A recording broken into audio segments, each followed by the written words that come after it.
이사야 9장 1절부터 7절은 예수님은 어떤 분이신지를 아주 오래전에 예언을 하고 있습니다.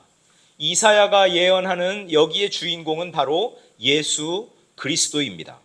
먼저 1절, 2절 말씀을 보면 예수님은 소망 없는 어둠 속에서 비추는 구원의 빛이시다라는 거죠. 특별히 2절 말씀 한번 볼까요? 흑암에 행하던 백성이 큰 빛을 보고 사망의 그늘진 땅에 거주하던 자에게 빛이 비치도다. 스불론 땅, 납달리 땅, 이방의 갈릴리와 같은 그런 땅에도 큰 빛이 비쳤다. 그 절망 가운데 살아가던 사람들에게 빛이 비쳤다. 이런 이야기를 하고 있습니다. 저기가 이스라엘에서 가장 북쪽입니다. 그러면 이 이사야가 하나님의 말씀을 선포할 이 당시에 고대 근동의 최강대국이 아수르라는 나라예요. 아수르는 호시탐탐 저 이스라엘 땅을 노리고 저기 애굽까지, 이집트까지 진출하고 싶은 그런 야망이 있었던 초강대국, 제국이었거든요. 그럼 저 제국이 저기를 쳐들어오면 어디부터 쳐들어올까요? 저 납달리 땅, 수불론 땅, 갈릴리 지역, 저기 먼저 쳐들어오는 겁니다. 저기 먼저 쳐들어와서 그 사람들을 압제하고 그 사람들을 고통 가운데 처하게 만드는 거죠. 그런데 저 땅에도 큰 빛이 비쳤다. 저 땅 사람들도 큰 빛을 보게 되었다라고 성경은 그렇게 이야기하고 있는 겁니다. 여러분, 저 변방에 드리운 암울한 어둠의 현실을 우리가 한번 상상해 보면 좋겠어요. 외적이 쳐들어오면 제일 먼저 공격받는 땅, 중앙정부의 힘이 제대로 미치지 않아서 백성들을 잘 보호하지를 않아요. 백성들이 뭐 죽든 말든 농사 지은 거 다 빼앗기든 말든 별로 관심이 없어요. 변방에 거주하던 사람들이었거든요. 그 암울한 현실을 여러분 우리가 떠올려 보면 저 땅이 절망의 지역이었다는 것을 우리는 알게 되죠. 사람들이 희망이 별로 없어요. 꿈이 별로 없어요. 왜냐하면 뭐 좀 만들어 놓고 쌓아 놓으면 금방 강대국이 들어와서 다 뺏어가고 다 초토화시키고 삶을 아무것도 없는 것으로 만들어버리는 그런 절망의 땅이었다라는 겁니다. 이사야 이 시대에 아수르에게 가장 먼저 침략당하고 고통받는 지역, 흑암의 지역, 어둠의 지역, 절망의 지역이 바로 사망의 그늘로 상징되는 저 땅이죠.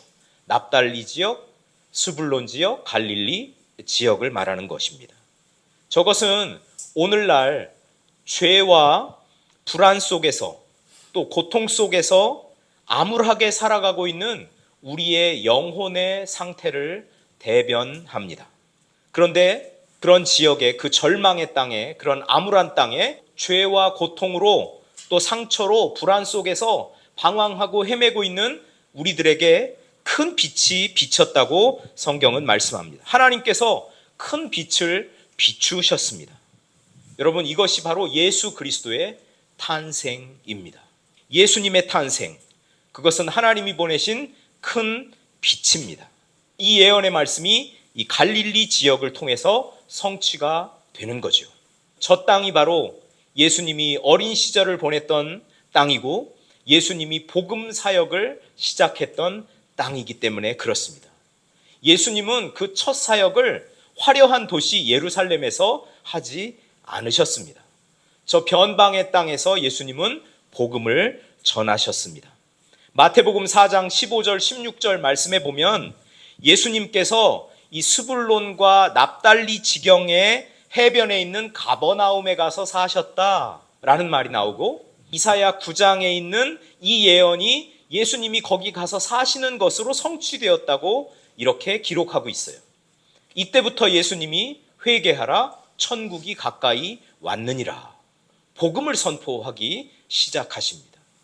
가장 먼저 무시당하던 땅, 어두움의 땅, 멸망의 땅, 절망의 땅, 큰 슬픔이 늘 자리하고 있는 그 땅, 허물과 죄로 불안함 속에서 늘 떨던 그 땅에 가장 먼저 하나님의 복음이 선포되었다라는 거죠.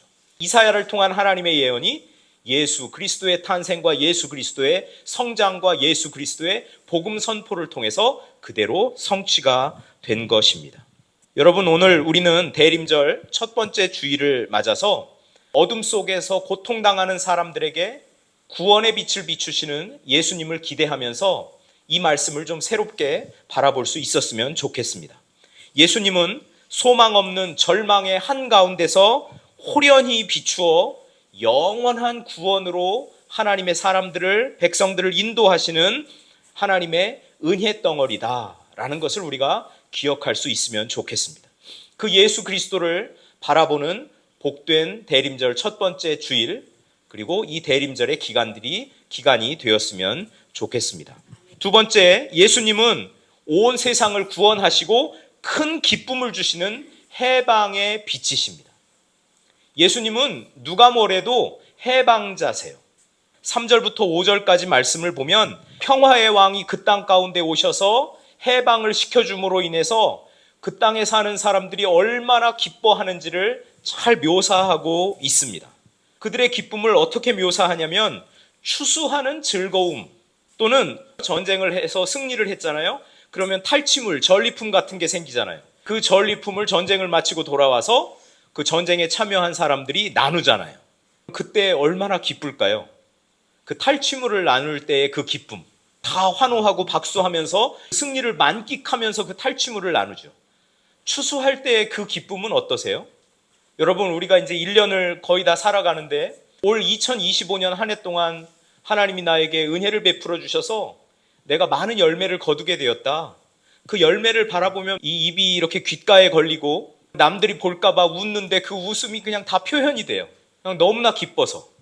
바로 그 기쁨이 이 절망의 땅에 평화의 왕 예수 그리스도의 그 사역을 통해서 그 기쁨이 선물로 주어졌다라는 것을 묘사하고 있는 겁니다.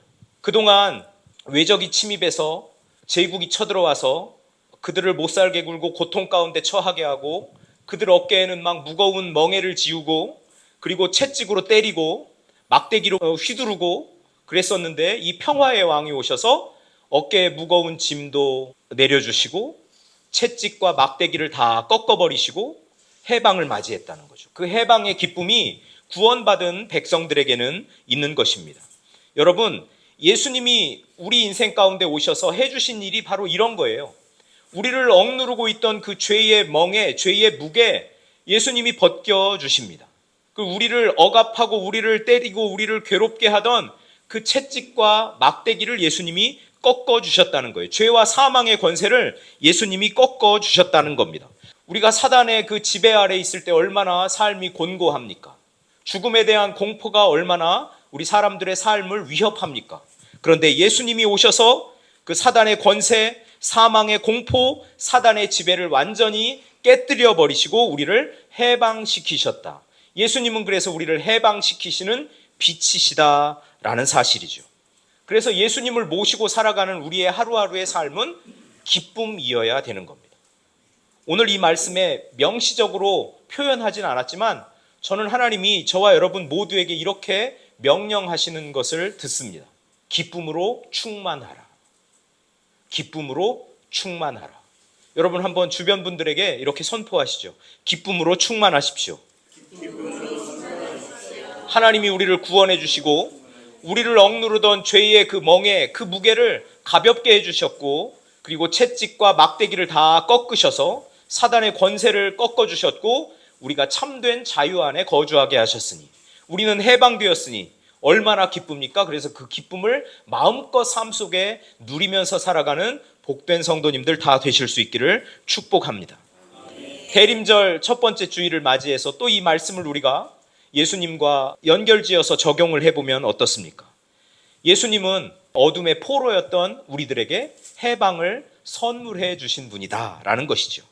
예수님이 선물해 주신 이 구원으로 인하여, 이 해방으로 인하여 참된 기쁨과 즐거움이 그리고 자유가 우리 저와 여러분의 삶 가운데 가득하기를 축복합니다.